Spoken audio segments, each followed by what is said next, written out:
প্রাথমিক বিদ্যালয়ে গানের শিক্ষক নিয়োগের প্রজ্ঞাপন জারি হয়েছে। সেই প্রজ্ঞাপন বাতিলের দাবি জানিয়ে যে জাতীয় ওলামা মাশায়েখ যে আইম্মা পরিষদ, সেই পরিষদের পক্ষ থেকে একটি বিক্ষোভ মিছিল যে বাইতুল মোকাররম থেকে জুমাবাদ বের হয়েছে এবং সেটি বাইতুল মোকাররমের উত্তর গেট থেকে যাত্রা শুরু করে তারা পল্টন মোড়ের দিকে অগ্রসর হচ্ছেন এবং তাদের যে আজকের যে দাবি, সেই দাবিগুলো যদি একটু আপনাদেরকে জানিয়ে রাখতে চাই যে দেশের সকল প্রাথমিক বিদ্যালয়ে বাধ্যতামূলক ধর্মীয় শিক্ষক নিয়োগ দাবি এবং গানের শিক্ষক নিয়োগের প্রজ্ঞাপন বাতিলের দাবিতে মূলত তাদের আজকের এই বিক্ষোভ মিছিল। এবং দেখছেন যে তাদের যে স্লোগানে উত্তাল হয়ে রয়েছে এই মুহূর্তে পল্টন এলাকা এবং তাদের যে স্লোগান, তার মধ্যে অন্যতম স্লোগানটি এই মুহূর্তে তারা দিচ্ছে যে অ্যাকশন অ্যাকশন ডাইরেক্ট অ্যাকশন। এই স্লোগানে মূলত তারা উত্তাল করে তুলেছে এই মুহূর্তে পল্টন মোড়। তাদের মিছিলটি ইতিমধ্যেই বাইতুল মোকাররম থেকে রওনা হয়ে কিন্তু পল্টন মোড়ে চলে এসেছে এবং ক্রমান্বয়ে তাদের মিছিলে তাদের যে অনুসারী বা সমর্থকরা রয়েছে তারা জড়ো হচ্ছে এবং যুক্ত হচ্ছে এবং তাদের এই আজকের মিছিলে হাজার হাজার নেতাকর্মীদের অংশগ্রহণে আর চিত্রটি দেখা যাচ্ছে এবং সেই চিত্রটা আপনাদেরকে দেখানোর চেষ্টা করছে। এবং দেখছেন যে সরাসরি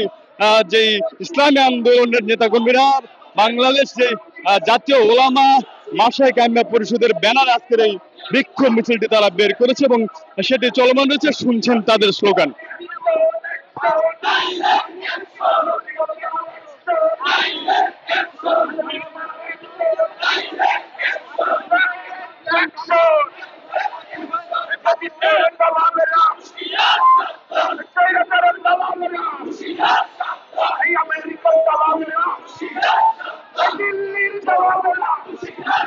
আপনাদেরকে একটু জানিয়ে রাখতে চাই তাদের এই বিক্ষোভ মিছিলের পূর্বে যেই মুফতি ফয়জুল করিম চরমনাই পীর তিনি কিন্তু ভাষণ দিয়েছেন এবং বেশ কিছু বার্তা তিনি দিয়েছেন। তার মধ্যে প্রধান দুটি বার্তা, যেই প্রাথমিক বিদ্যালয়গুলোতে গানের শিক্ষক নিয়োগের প্রজ্ঞাপন বাতিল এবং ধর্মীয় শিক্ষক নিয়োগের বিষয়টি তিনি গুরুত্ব দিয়েছেন এবং তিনি সরকারকে চ্যালেঞ্জ ছুড়ে দিয়েছেন, যদি সরকার এই ধরনের প্রজ্ঞাপন বাতিল না করেন তাহলে সরকার পতনের আন্দোলনে তারা হয়তোবা নামতে পারেন এবং তারা যদি সরকার পতনের আন্দোলনে নামেন তারা কিন্তু সরকারকে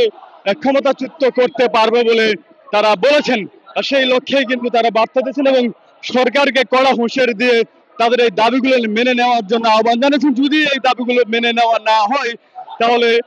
যে তারা কিন্তু সে দাবি আদায়ে বাধ্য হবে, সরকারকে বাধ্য করতে বাধ্য হবে বলে তারা জানিয়েছেন এবং সেই লক্ষ্যে কিন্তু তাদের এই বিক্ষোভ মিছিল থেকে এই বার্তাগুলো আমরা শুনতে পাচ্ছি এবং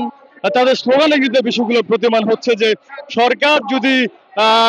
তাদের দাবি না মেনে নেয় তারা সরকারকে বাধ্য করবেন।